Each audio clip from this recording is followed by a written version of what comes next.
Gotta learn it all! Nidoking!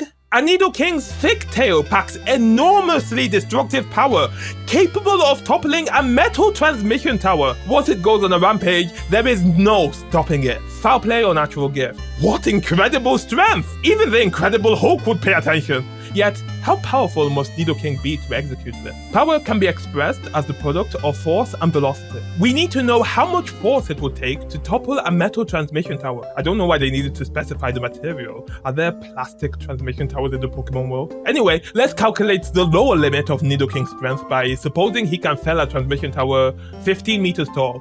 What does it take to topple something? Just a moment. Not that kind of moment. I mean the moment of a force, which is also known as torque. It is a measure of the force needed to cause something to rotate around a point, which exactly describes what happens when something topples over or falls. However, we can simplify matters by focusing on the force required for Nidoking's tail to completely crush a metal leg of the tower, causing it to buckle. An object buckles when the stress on it exceeds a certain threshold and its structure collapses. There is an equation to work out the buckling force for the long thin column, which is the transmission tower leg, but let's estimate a force on the order of 100 kilonewtons.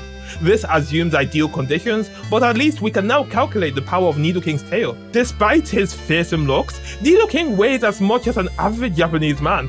Let's thus suppose he is as nimble as one.